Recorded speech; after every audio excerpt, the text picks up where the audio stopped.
Seattle music is real talk. Hey, we're back here on Seattle Music is Real Talk at the West Coast Hip Hop Awards and at the Great American Casino in Tukwila. I'm here with a very good friend of mine, one of Seattle's own, Kazy D, an original artist out from the Seattle music scene. Kazy, man, what's good with you, man? Man, you know how we do it. Yes, sir. Last yes, time sir. we ran into each other, man, you guys was making that hit with B King. Come on now, yeah, man. Tell them about that, man, because a lot of people don't understand where that originated from. This man right here is the reason why Mari Base One has a hit record with B King right now. Very big record, man. My boy reached out to me and said, hey, Kazy, I'm coming your way, man. I'm about to be down toward Houston, Atlanta, and I'm going to be down there doing some things. We're going to be doing some shows. And I said, man, he said, I got this record. I don't know who to feature on it. I said, man, I could recommend somebody. He said, man, I'm going to hit you back. So he hit me right back. I recommended B King because of the vibe. The two artists would sound good together, I felt. And they both was young. Both young, You know Mari Based, and B King. Two big light-skinned niggas. Two big light-skinned cats. Both of them got a whole lot of flavor. Both of them jam real hard and do a lot in live shows. So I looked at it, I said, man, I'm gonna call B King. So I called B King, told him about the situation, told him where they was from and how they get down. He was with it. At the time, he was charging about maybe $10,000-15,000 for a feature. But he was like, man, I like the record so much, I'm gonna jump on it. You know, so they worked it out. We worked out the numbers. He got on the record. He was on fire at the time all across the South. And since then, he's rest in peace, and I really love that kid. He was a big hit maker across Texas, known as Club Godzilla, because they play all of his music in the club. Yes, sir. Mari Base's record is played often in that same area. Dallas, Houston, Atlanta, San Antonio areas. That record is pretty well known by both artists. So I think we did a pretty good thing on that one, bro. Man, I think we did too, but I believe that record is gonna be a record. It's a big record that is gonna stand the test of time because good music don't die. You know that, I know that. You dig what I'm saying? Yes, I do. You know, but he's a chip off the old block, man. Cause don't forget, I was there when people in Texas was bootlegging your record real hard. Yes, sir. The record with you and Juvenile on there that was on fire. Yes, sir. And that was over 20-some years ago. That was 20-some years ago. But nevertheless, they were still in Mr. Benjamin's music. It was bootleg all across the state of Texas. We would go to stores and they'd be sold out. They wouldn't hesitate to buy from us. We were selling CDs. We go into the distributor. I don't say your name. I'm gonna let y'all off the hook because y'all my folks from Houston. But y'all was still in Mr. Benjamin music, and we caught you red-handed. Over 2 decades ago. You know, that's just the history of Seattle music and the Seattle music scene. Now, that's right. Let's get back to the history of Seattle music and the Seattle music scene because you are an artist from the Seattle music scene. That's right. Who have paved the way for other artists like myself and others, because you actually was one of the first artists to be on No Limit, right? That's right. I was affiliated with the No Limit camp back in the beginning. We did a lot of things, made a little bit of music, made some noise. My first album, A Letter from the Grave, was really meant to be on the No Limit platform in the beginning, but we ended up going independent with it through the same channels, Southwest Wholesale, Selecto Hits, things like that. And Master P made the call, got me distribution, and the rest is history. But I represent Seattle music. I like to say Texas made me, but Seattle made me in music, and that's true. Man, this is one of the first guys to have a studio out here. You understand what I'm saying? This is history right here.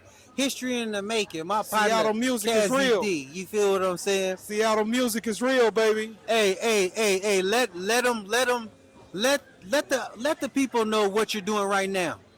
All right, this time right here, I kind of push back from performing and doing music and staying in the studio myself, but I do push Seattle music. I do shows from time to time, and I book a lot of shows in the Houston and San Antonio and Austin areas, so you can catch me doing that. trying to put the rest of the world onto Seattle music, because Seattle music is what? Seattle music is real, baby. Believe that, believe that. Okay, so what I want to know is, how do you feel about the Seattle music scene today? I feel that Seattle music is great.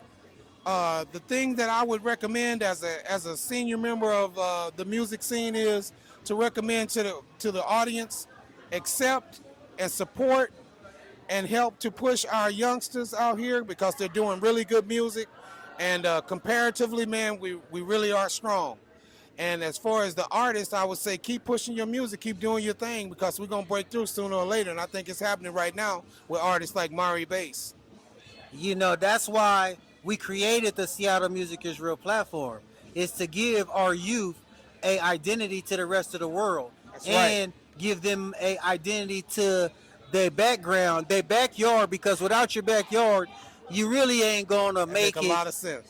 Because somebody from somewhere is going to research you, and if you not who you say you is in your backyard, you just gonna play yourself. That's right. So That's it's right. important to have your backyard. You know, you guys have been dealing with people all across the South, like Hype Man Crunk. Yep. That came in, was pushing the record. Yes, sir. You guys was pushed through Atlanta. Yes, sir. Was pushed through Houston. Yes, sir. San Antonio, Austin. So, you know, as a Seattle artist, that's a really big step, man. So I'm really proud of Mari Bass, and Seattle music is real. Thank God. Now, let me get one thought on when you was making music, right? What was a surreal moment for you in your journey in the music history, in the music scene?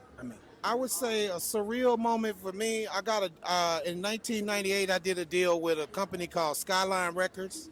The deal was worth about $100,000. They gave me $50,000 up front. They gave me a $25,000 expense account. They took care of all of my promotion and nomenclature and things like that went along with being an artist. I signed with them. Unfortunately, it didn't work out, but you know, that was an opportunity that I had, and I learned a lot from being inside the system for a short amount of time.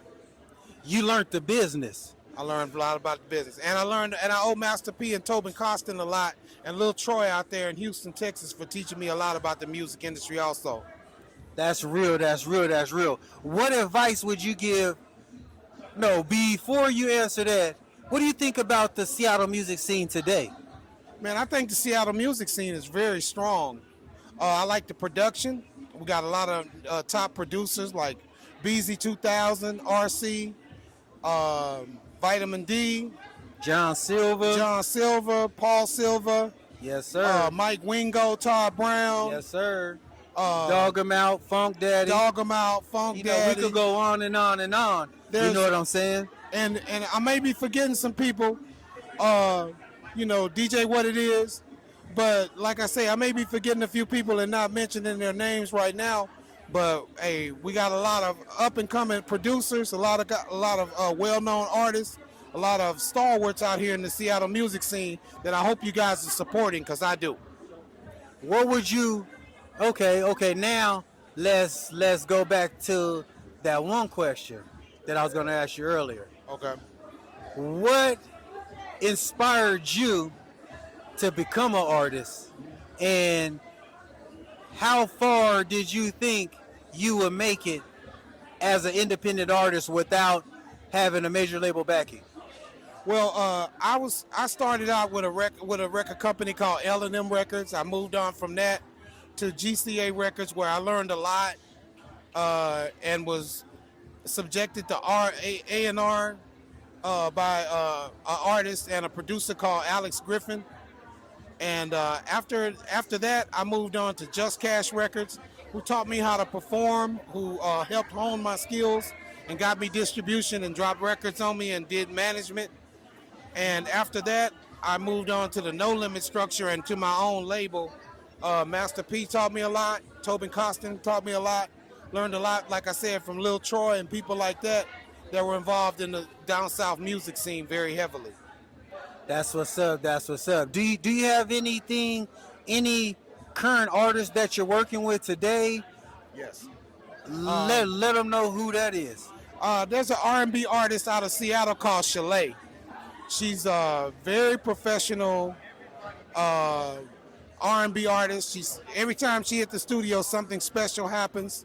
She's the daughter of Drew Down, and a very well-known young lady from the area is her mom, and she supports her. And Chalet is doing some things with Sean Blaze Henderson out of Houston, and he's working with Raphael Sadiq. So I think it's going to be some big things happen for them. Also, there's Louis out of Tacoma that I've heard a lot about, and another artist is Daryl. He was part of a writing team that done some stuff for Nicki Minaj, and now he started his own journey as an artist. He's very good. He's very solid as an artist, and I really like his style. And I think they're really gonna be on that, especially down south, a lot. That's what's up. That's what's up.